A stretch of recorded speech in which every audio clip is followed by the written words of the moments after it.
Good evening, everyone. I hope you are well, as always. Here we are again. If you're new to this channel, this is the Catch Fishing channel, and this is another isolation live stream.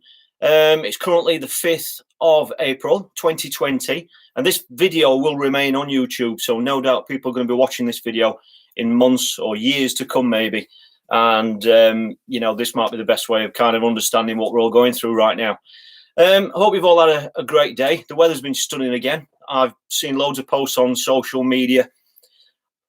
People sat in the gardens enjoying barbecues and all sorts. So thanks for logging on tonight. I've had a bit of a steadier day today. Good evening, everyone. Hi, Charlie, Gary, Alfie. Hope you're all right, Alfie, mate. Harry Golder. Hope you're all right, Ali, mate. And Andre, good evening.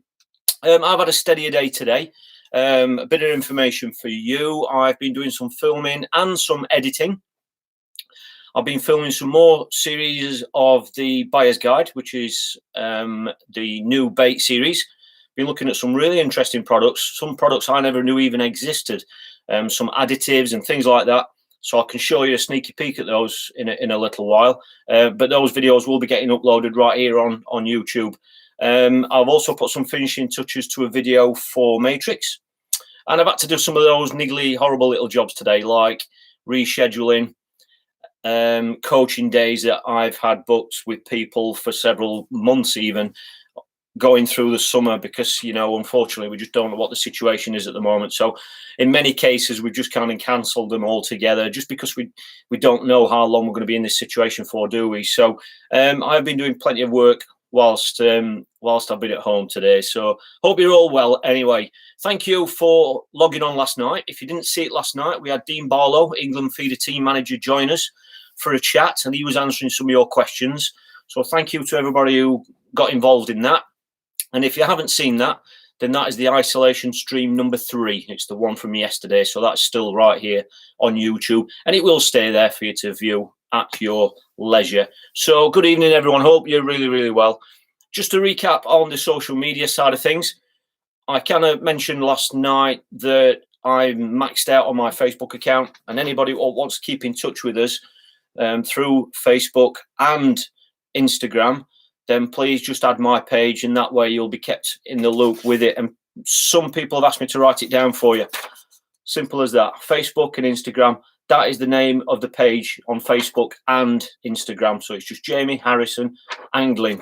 If you add that, then you'll just be kept in the loop with all the updates of all the videos and where we're fishing, when we do actually get out fishing. And I do lots of little updates on there as well, you know, if I'm away for the weekend on a festival or that kind of thing. So, and just another bit of news for you. I've lost quite a lot of contacts and messages. I've transferred my phone over to a new phone, and for filming reasons, really. I've got the best camera phone on the market now for actually filming, so I can film more content for you whilst I'm out and about. And unfortunately, in that migration, I've lost some contacts and messages. So if anybody's been trying to message me urgently, anything about any of the coaching days or anything to do with this channel, then can you just email me, please? Don't send it any other way, because it will get lost. And that's the same email address that it always has been, Jamie A. Harrison at hotmail.co.uk. If you can kindly do that, and that way I'll be able to answer it for you. So anyway, let's have a look who's here. Good to see everyone. I've got to tell you that while I'm sat here, all I can smell is all these additives here, what I've been looking at today. Really, really smells beautiful. Some of them are really sweet smells. I'll show you them in a moment. Right, let's have a look who's on. Harry Golder. Hope you're all right, Harry, mate. Yes, we're all well, thank you, mate. Andre, good evening, Andre. Hi, Jamie. Since the 6,000 reel isn't available anymore, is Matrix working on a replacement, or are they going to limit the line to 3,000 to 5,000? Oh, sorry, yeah. Are you going to limit it to just the 3,000 to 5,000 reels? Yes. Answer to your question. Yes, the 6,000 reel, the Horizon 6,000, is now discontinued. That was the big reel, which I can show you if I've got one to hand. That was the 6,000, the big one that a lot of people have seen and used and have actually got. That's discontinued now. Okay, so the largest size, I think we're going to keep the Feeder 5,500 I think we're keeping that, but I will double check that for you, Andre. If not, mate, then it's going to be the 3,000, the 4,000, and the 5,000. So that will obviously mean the 5,000 is the biggest. But I think we're keeping the 5,500. But don't hold me to that. I'll find out tonight for you and let you know in tomorrow's video or tomorrow's live stream. Okay. Hope that answers that for you. Before I go through any more questions, I've had one from Gary Swain on Instagram. Hope you're well, Gary. And he basically asked a question on the back of the Iberian Masters. And what he basically said, somebody else asked me this actually. They said that when you go over there and you're fishing with maggots, why are you using sticky mag instead of maggot feeders when it's a river? The key bit of detail that might have just been overlooked, to be honest, Gary, is when we say that it is a river that we fish in Spain, there's no flow on it. Okay, it's hardly... There might be a little bit of toe on it, you know, but your tip's hardly bent round. There's no flow on it. I'm sure it does flow at certain times of year, but when we're there, it's still. And the reason why I think, you see, we use the sticky mag over there. A lot of the locals use it all the time on there. It's just, I think it's mainly because you could put more maggots in quicker. I think that's what it is. And the feeder, obviously with sticky mag, it's in a cage feeder. It just empties a lot quicker than a maggot feeder. Okay, I think that's the reason, Gary. So that answers that for you. Who else we got on here? Gary Adams. Hi, Gary. The Queen is on. I forgot all about that. I'm going to have to watch that on a rerun, aren't I? I apologise for the clash of timing. No worries. This is going to stay on YouTube anyway, so you can watch it. But I forgot that was the time. I knew she was on, but I didn't know it was 8 o'clock. Hi, Carl. Hi, Shane Dunn. How you doing, Shane? Hope you're well, mate. What's the situation over there? Are you able to fish or not, mate? I don't know. I haven't seen you for a long time. Hi, Jamie. What's your favourite feeder? Wow, it's got to be that. Yeah, I don't know if you mean the actual type of feeder, like a cage feeder or a maggot feeder, or whether you mean like a actual favourite feeder. I love cage feeder fishing just because it's mainly active. I love fishing the method purely because when it's set right and it's working, it's a self-hooking way of catching fish. There's nothing easier when it's working and the fish are on. And usually when you're fishing with that kind of a method, you've got some proper gear on as well. You know, you've got, a decent size hook and everything. So I love fishing the method, but all round fishing, it's got to be the cage. Got to be. Thomas Holmes. Hi, Thomas. Good evening, everybody. Andy Phelps. Hope you're all right, Andy, mate. Hope you're looking forward to the rest of the videos I've got. Just while Andy's logged on, these are some of the additives I've been looking at today. The next YouTube video in the series is going to be 2 days time, not tomorrow, the day after, and it's continuing with the Van der Nine range. There's some really interesting stuff here. M Secret additives, if you can see that where it's not shining. I'm sure a lot of you know about Brasm and that sort of thing in the Van der Nine range. That's a similar product. Apparently, there's a nice little story about this product, if I've read the literature right, and that is that Marcel van der Nijn had this developed for himself, I believe. That was originally the design and idea behind that product, but now it's readily available, or it's going to be readily available. But I will tell you more about that in the video when I launch it. There are some additives, all sorts of stuff here. This one's Scopex. One or two interesting flavours as well. Blackcurrant. Okay. And one that really surprised me, and I had to do a little bit of researching, I'll openly admit, there's chocolate. And in case you're wondering, chocolate it doesn't smell like, it's not like Cadbury's chocolate. It's more like a dark Belgian type chocolate, which probably is obvious considering where it comes from. But that's the one that I wasn't that familiar with. Chicken flavour. All right. And if you want to know exactly what it smells like, it does smell like chicken. It does smell like chicken, but it's like roast chicken. All right. So that smells incredible. I don't know if I could catch any fish with it because I can't get out to try it, but I've done a little bit of research on that flavouring, and I'll obviously tell you more about that in the video. But I've got loads of products I've been going through for you. So there's loads coming on this channel. So get subscribed if you're not a subscriber already. Anthony, good evening. David, Martin Rowe. Hi, Jamie. I've just bought a Matrix 11-foot feeder rod. What size reel should I use from Matrix and what line? Many thanks. Stay safe. I'm sure you've messaged me about that, and I have replied, Martin. 11-foot rods. I love small compact reels. I always have done. and the new ones in our range, I always used to use the 4000, the Aquas 4000. I don't know if I've got one here to show you. Yes, I have. I used to love the Aquas 4000. That was ideal with an 11-foot rod. I used to use the XS Slim or the Cart Master I used to use as well. And originally there was the Method Master. So I used to love using the 4000, but now I use the 3000. We didn't have a 3000 in the range, and that is a 3000. Lovely reels. That's become probably my most used and favorite reel now, and I use that with the 11-foot rods all the time.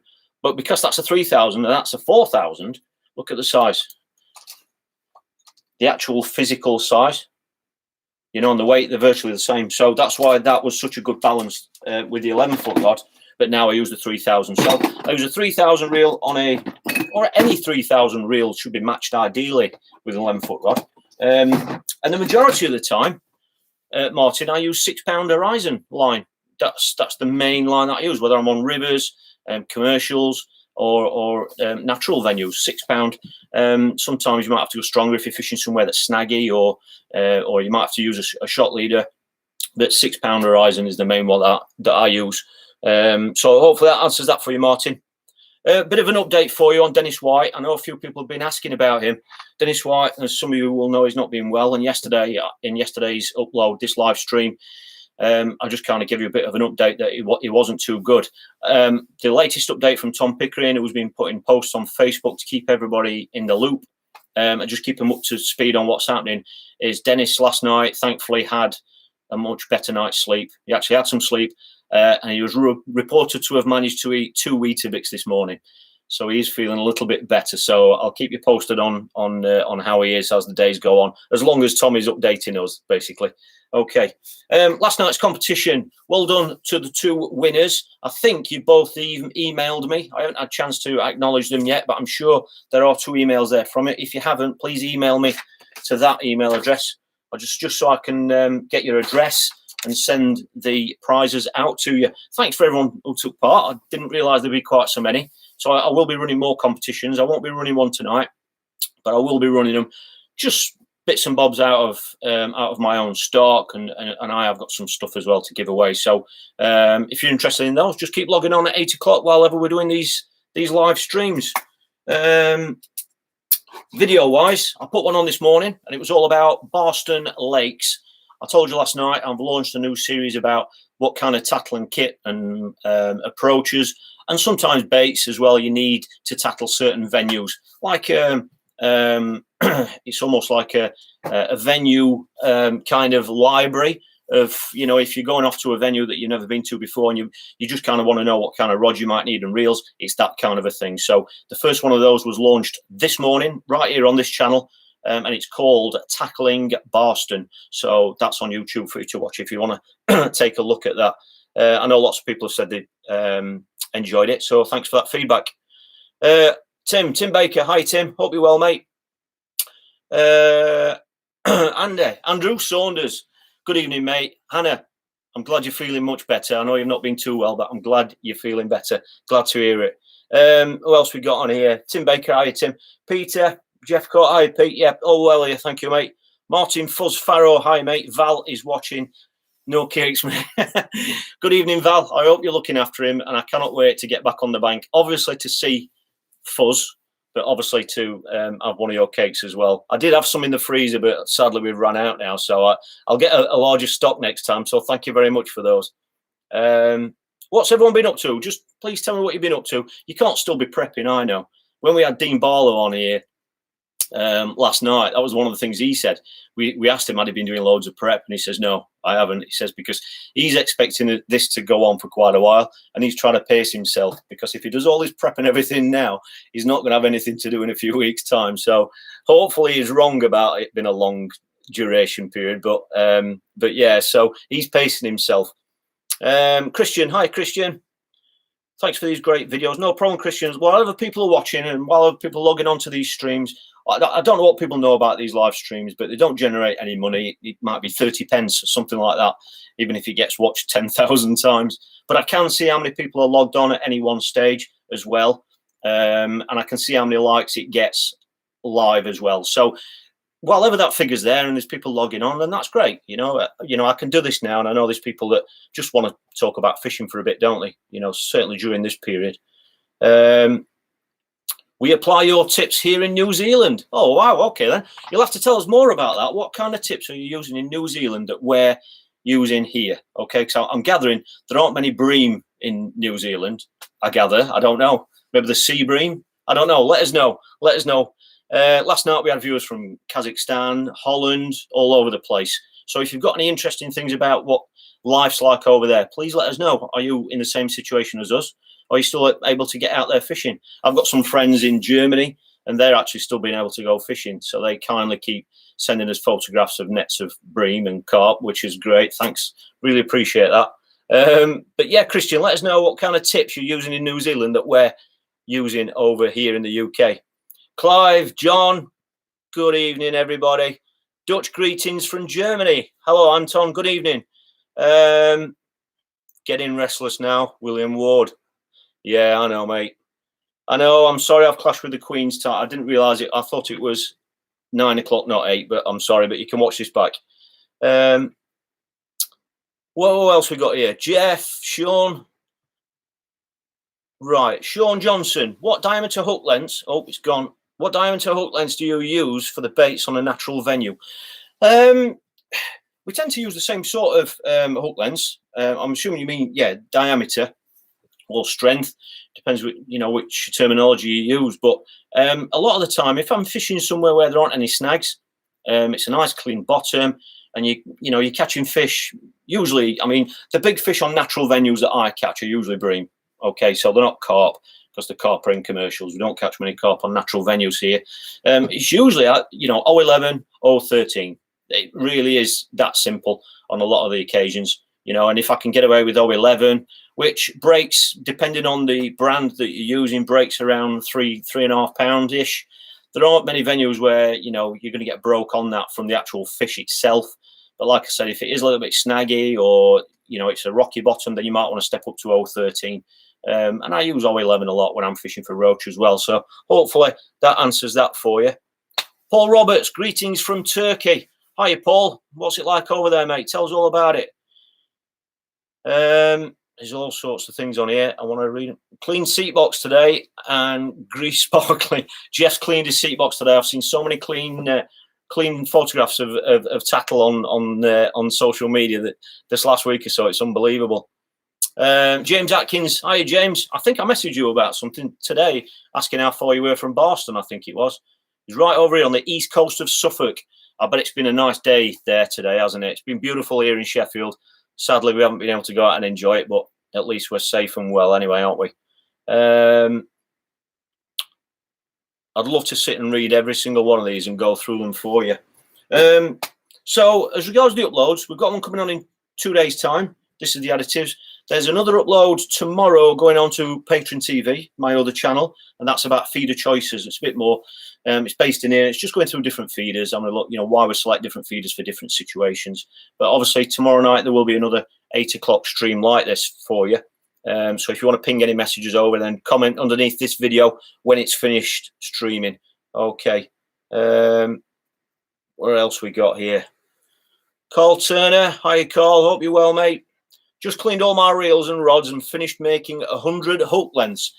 I want to know, Carl, have you made 100 hook lengths in one go? Because I couldn't do it.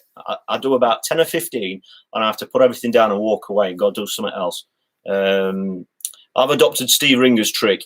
And I don't know if Will Freeman does it as well. If you can make 5 or 10 up each day, then before you know it, you've got a great collection. And it's not too tedious to only tie 5 or 10, isn't it? And it soon builds up. So that's what I adopted that about, a couple of years ago. I leave it all out in here so I can just wander in, tie 10, put them away, and that's it. And your collection slowly builds up that way. So that was a nice little tip from them.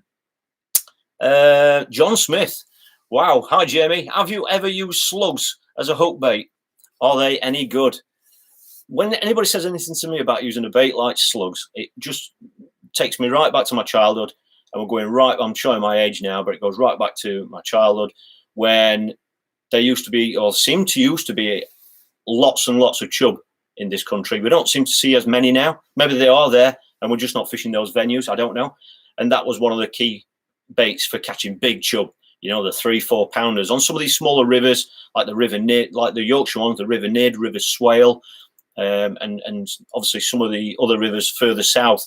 But no, the answer to your question, no. Whenever the nearest I ever got to using a slug was using lobworms, or 2 or 3 lobworms, because I just felt it was a little less selective. And if you didn't catch a big chub, you might catch a big perch as well. So no, I haven't, but I have heard they are good for fish like that, for specimen size fish. But if you have, let us know.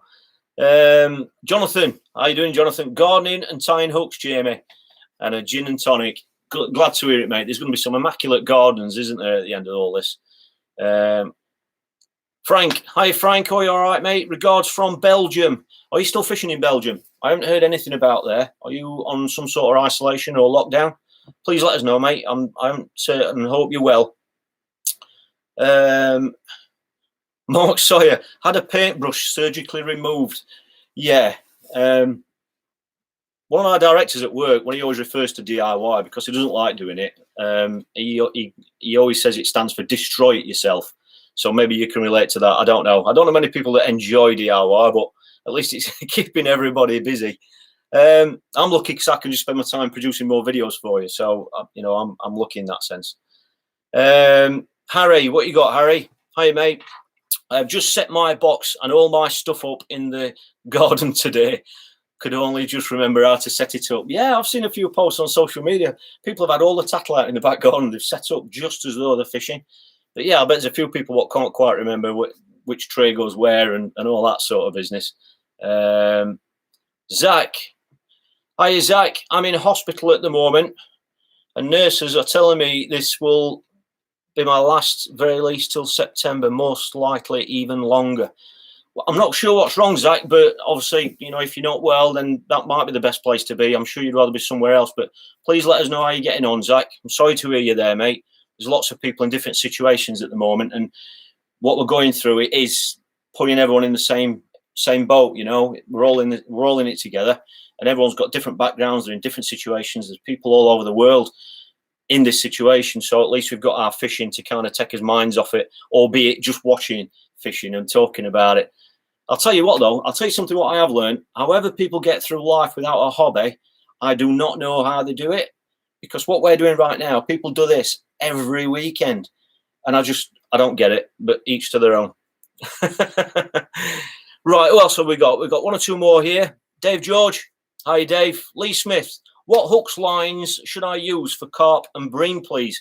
That's a little bit open-ended, to be honest. A lot of the hook selections, all I can tell you is really, I mean, if you're looking at sizes, just look at what the best thing that we've got these days is, and it's the same that applies to ground baits as well now, and additives as well, because a lot of bait companies and tackle companies want you to catch more fish. That is the bottom line. You know, I know a lot of people think that a lot of companies are cynical and they just want to get money off you and all that. But if you look at the big picture is they want you to keep buying their tackle and their bait. Okay, so if you're catching more fish with it and you're not losing fish with it, then you're going to keep buying it, or you're more inclined to keep buying it. So that's why the products these days, they've never been so much clearly, you know, marked as clear. The ground baits, if it's got a picture of a carp on it, it will be a carp type mix. You know, if it's got a picture of a bream on it, just like it's got roach on it. So that is a massive clue. And it's same with hooks. A lot of the hooks, you know, you can tell by the gauge of the hook, whether it's a strong hook. If it's a fine wire hook, it's obviously a lighter hook for catching smaller fish or using lighter baits. All right, and hook sizes and that sort of thing just really kind of match it to the bait that you're using. And if you can get one that's bigger than that and still catch the fish, say for example, if you're fishing single maggot, I mean, I don't know what baits you're kind of fishing with, but say if you're fishing single maggot and that's the only bait you can catch on, then you don't really, unless you're in somewhere like Ireland or the fish are absolutely mad for it, having a size 10, just match your hook to your hook bait. So if it's a single maggot, you might want to use an 18 or a 16. I very rarely go below a 16 these days. I'll be absolutely honest with you. But if you're fishing double maggot, then, you know, double maggot on a 16, if they're nice, fresh, live, big maggots, a 16 might not be quite big enough. So just step it up to a 14. So just, you know, and if you're using baits like corn, Corn's brilliant because you can bury a hook in corn, leave the point out. You know, you can have a nice size 12 or whatever it is. So just think about the baits that you're using and just match it to suit. And hopefully, if and when that works, if you can get away with one that's a bit bigger, so you can land fish quicker, or if you're losing odd fish, then it might help you hit bites as well. If you're missing bites, just step it up. That's why it's good to have so many hook lengths, so you can quickly change and find out what's the best. Because then if it's not, you can just quickly bite it off and put the original one back on. That's what the top lads are very, very good at. They're very good at making those changes. Admittedly, changes don't always work, but if they do, that's how they can just get, you know, land more fish quicker than anyone else, and they're quick to make that change. But just don't stick on it. If something isn't working, just take it off and go back to the original hook length, you know, but at least you've tried it. Just trial and error. Andy Phelps, I'm going to read this out because this refers to one of the additives that I've got here. Andy Phelps, the chocolate booster is awesome. I have used it in powder format for years. The booster is even better. The chicken, believe it or not, I actually caught some huge perch and tench on it. So there you go. That's first hand. Andy's used, I don't know how long he's been with Van den Eynd, but you know, he's very experienced with all these mixers. And well, that tells you a little bit there. So that'll be interesting, that when I can get out on the bank and use it. But I will be featuring these additives in future videos. Dave Roberts. Hello, Dave. Hope you're well, mate. When is the best time in a match to feed the short line positively? It depends what kind of short line it is, Dave, and what you're trying to do with it. All right. Now, the reason why that's a bit of a vague answer, there's two different types of short line as far as I'm concerned. One is one where you're priming it, ready to catch a fish on it. Now, that's what you see in carp fishing when you see these lads. They might just put one kinder pot of bait or a few pellets down the side and just keep their eye on it. And if they see a carp down there, then they'll go on it and they'll nick a fish. Okay. Sometimes in those situations, you might only catch one fish doing that. You might have to feed it again, come off it, rest it, and go back on and hopefully nick another one. When you're doing that, there's no set answer to that. It really depends how it fits into your plan. You know, I mean, I see that there are some commercial fisheries where they actually start down the margin and finish down the margin. They can catch all day down there. Now, I think venues like that are pretty rare, to be honest, in my opinion, but there are venues where you can do that.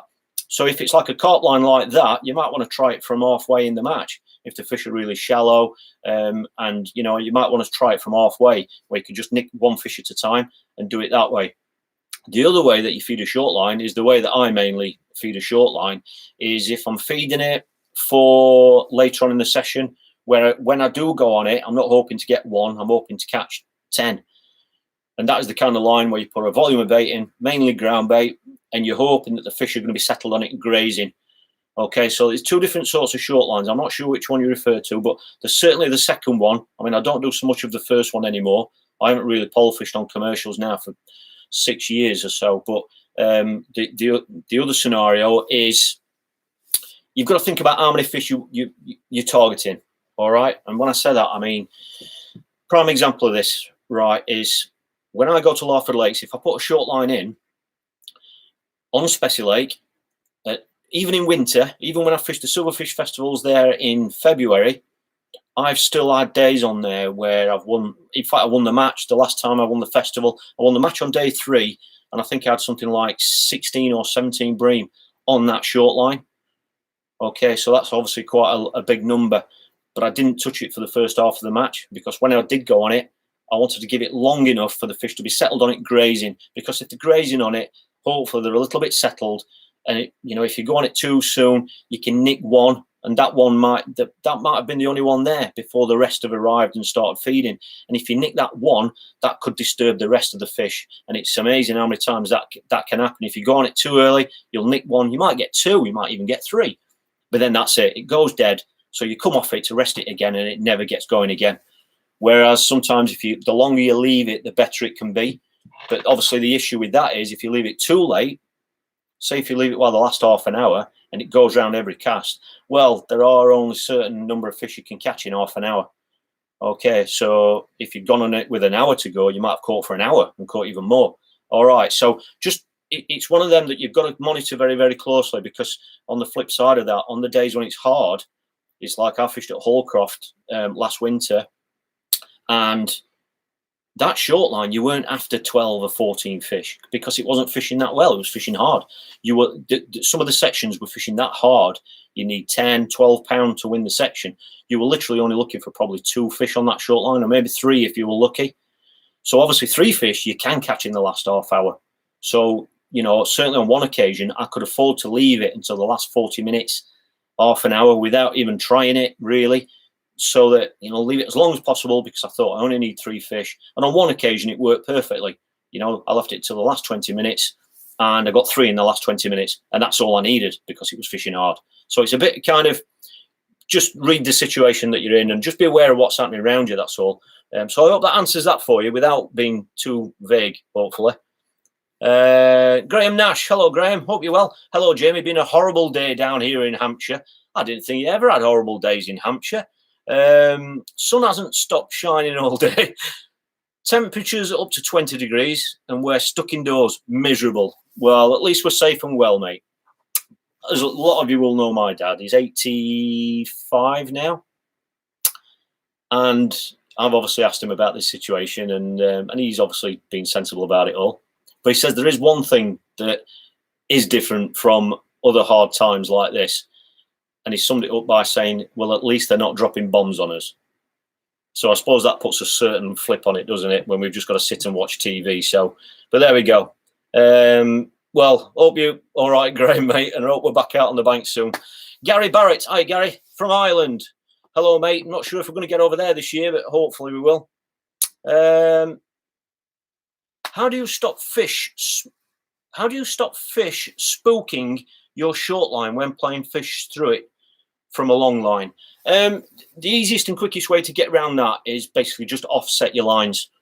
As a general rule for me, for my own personal preference and comfort, if I've got several lines or 2 lines or 3 lines, I always prefer to have my longest line straight in front of me if I can. So if that is an option, I have my longest line straight in front of me. I'm right-handed, so I usually always like the rod over to my left.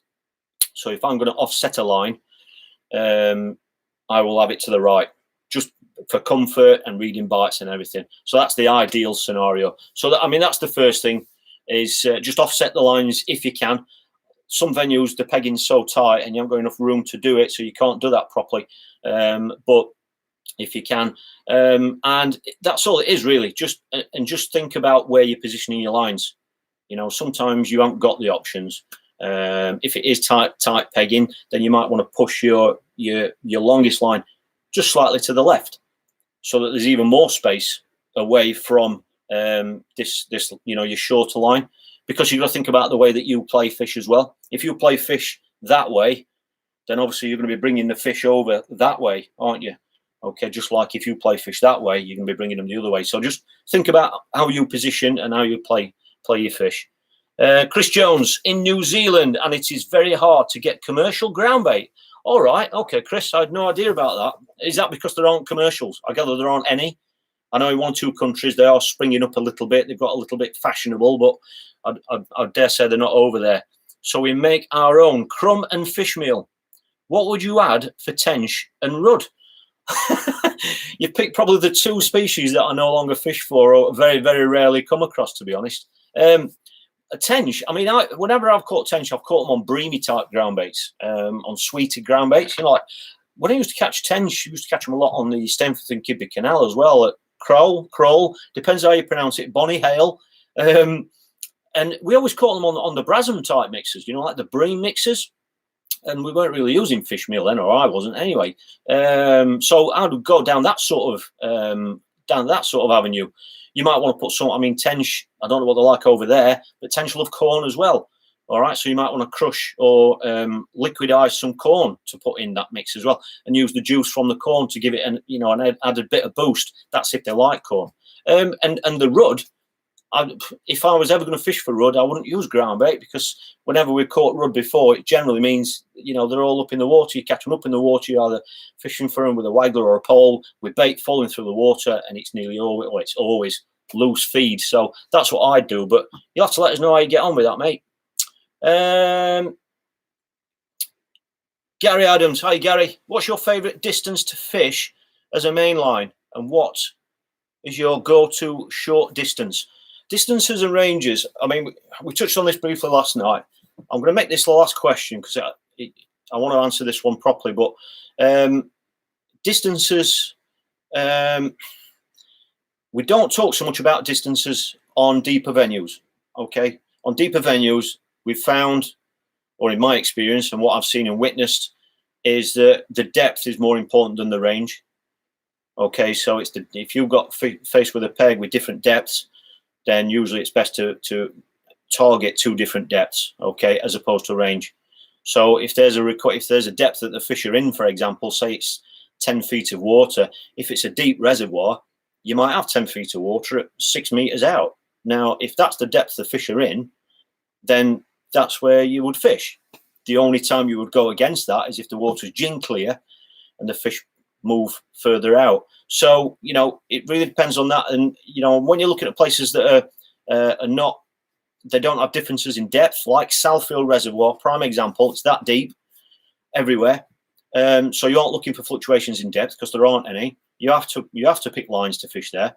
And the key detail to that is, just like most fisheries, or certainly the ones I know, is that in summer the fish are more inclined to come closer to you, and in winter they tend to prefer further out into the lake. All right, and I've witnessed that and seen that on just about every lake I've fished of that type, no matter what the time of year. So when you're thinking about your lines, just think about what time of year it is. So in summer, for example, I've caught nets of bream at 15 meters. You know, people can catch there on the pole. They can catch lovely big bream on the pole because in summer the fish do come in, not all the time, but they will offer. It's quite often for them to come in. Whereas in the winter, I would never dream of putting a line in at 15 meters. I'd push that line, the shortest line, further out because they just don't come in that close during winter and when the water's clearer and colder. So your shorter line will be pushed further out. I hope that answers that for you. Thank you for logging on tonight. Really enjoyed checking in with everybody. It's been great to see you all. I will be logging on again tomorrow because we had really nice numbers again tonight. I'll leave this video here, so this will remain on YouTube for you to watch it back at any time. Don't forget about the messages. That's the email address, all right, for any urgent messages, what I might not have seen, read, or missed. And that's if you want to keep in touch on social media. They're the Facebook and Instagram pages. So thanks for logging on. Tomorrow, I will be back on here at 8 o'clock tomorrow. I'll be answering some more of these questions. And then there'll be the next edition, the next video for the buyer's guide. Just to let you know the brands that are coming. We've got Van der Nine that we've just discussed. Okay. The next box along is Boland, which might be, well, I know that's a brand and some mixes there that I know a lot of you won't have seen or even heard of. Okay. I've got some more of the Ringers. I've got some Win-Win, which is from Willy Worms, their own brand. So they're really nice mixes. And there are some more. I don't want to bombard you. So thanks for logging on tonight. Really appreciate it. I really hope you stay fit, safe and well. I'm going to read all these now. I'm going to go and have a nice hot cup of tea and I'll read these messages. Thanks for everyone. And please stay safe. And I look forward to seeing you all again tomorrow. And if you don't want to miss out on any of the videos, just please hit subscribe and I'd appreciate a thumbs up for the video. The more thumbs up we get, the more videos I'll keep doing. So thanks for logging on. Stay safe and I'll see you all tomorrow.